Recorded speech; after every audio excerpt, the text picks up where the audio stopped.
vous savez, le 16-20, c'est aussi votre émission. Vous faites l'émission avec nous si vous voulez réagir à un sujet ou vous voulez venir parler avec nous, il n'y a pas de souci. L'antenne est ouverte. On a Claude avec nous au standard. Bonsoir Claude. Bonsoir Claude. Oui, bonsoir Gaëtan. Alors Claude qui m'a raconté un petit peu une histoire assez incroyable avec un chat. Claude, racontez-nous. Ah oui, effectivement. Oui. Alors, je vous explique. C'était vendredi, il y a une dizaine de jours. Oui. Et je remontais dans ma voiture, il pleuvait à seau. Et le chat, il montait avec moi, donc sans que je lui demande rien. Donc c'est pas votre chat, C'était pas votre chat. Et j'ai pas réussi à m'en débarrasser, donc il a fait la route avec moi, il s'est mis sur mon cou, il a regardé la route, après sur le tableau de bord. Bon, jusque là tout va bien. Il a fait 50 km avec moi quand même. Ah oui, quand même. Ah ouais. De mon lieu de travail jusqu'à chez moi. Et 3 jours après, la propriétaire vient me voir en me disant vous auriez pas trouvé un chat, et c'était lui. Oh, d'accord. Parce qu'entre-temps, il s'était sauvé. Oui. Et qu'est-ce que j'ai vu avant-hier? Sur la fenêtre de mon boulot, donc 50 km dans l'autre sens, le même chat qui était revenu à Pédibus, donc GPS intégré, je sais pas, mais en tout cas très intelligent, à 4 mois, il a refait la route dans l'autre sens. D'accord, Eh donc ben, dis donc. vous avez récupéré un chat qui est monté dans votre voiture, vous l'avez redonné à la propriétaire et lui a refait le chemin inverse pour revenir vous voir en fait. Non, c'est le contraire. C'est-à-dire que moi, il est monté dans ma voiture, je savais pas que le chat avait un propriétaire, aucun collier, aucune puce, donc je l'ai ramené chez moi, je l'ai gardé la nuit et le lendemain, il s'était sauvé.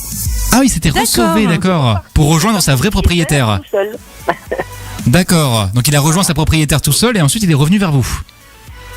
Il est revenu sur la fenêtre de la mairie, effectivement, où je l'avais trouvé quelques jours avant, il est revenu me voir.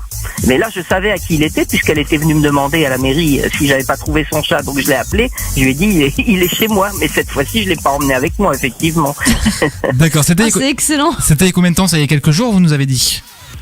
C'est arrivé vendredi, il y a une dizaine de jours, et là, je l'ai retrouvé hier sur ma fenêtre, donc d'accord. Voilà, il avait refait la route dans l'autre sens, je sais pas combien de temps il a mis, mais en tout cas, voilà, c'est incroyable, quoi, à cet âge-là, parce qu'il est tout petit, il a 3-4 mois, hein.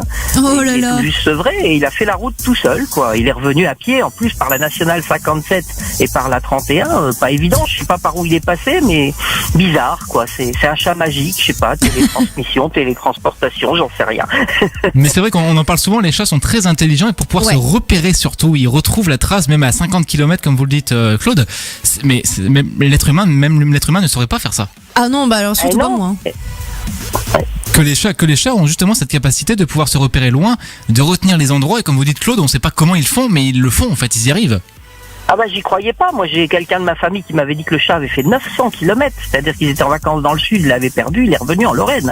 Mais j'y croyais pas. Mais là, j'ai eu effectivement le cas, quoi. Oui, c'est arrivé il y a une vingtaine d'années. J'ai un ami à moi qui habitait dans les coins de Metz.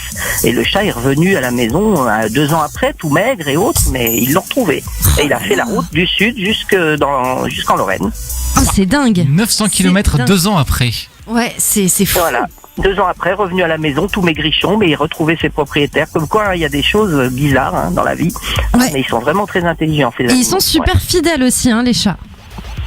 Ouais, vraiment. Ouais. Ils sont câlins, ils sont fidèles. Je ne connaissais pas ses capacités, mais là, j'en doute plus, quoi, forcément. Hein. Ah bah oui, c'est clair, là, vous avez eu la preuve en direct. Mais c'est pas impossible qu'ils reviennent vous voir, Claude, du coup. Pas impossible qu'ils reviennent et qu'ils fassent des allers-retours comme ça de temps à autre. Pour vous faire des petits coucous. Ouais, peut-être. Non, s'il revient, je saurais à qui le ramener maintenant. Mais bon, ça serait bête. Je voudrais pas qu'il se fasse écraser, quoi, parce que il y a quand même des risques. Oui. Ah bah oui, c'est sûr. Mais s'il s'est senti bien avec vous, il s'est dit tiens, c'est un copain, je vais le voir et tout. Je m'ennuie, je vais voir mon copain.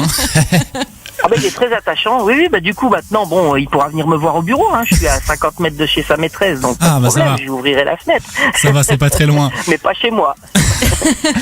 Merci beaucoup, Claude, de nous avoir appelé pour cette belle histoire. De rien, ma foi, au plaisir. Et puis, bonne soirée à vous, bonne émission, et très content de vous écouter en voiture. C'est gentil. Merci beaucoup, Claude. Bonne soirée également. Bonne soirée, à bientôt. Merci, à bientôt. Au revoir. Gaëtan et Anso, du lundi au vendredi. De 16h à 20h sur L'Heure FM.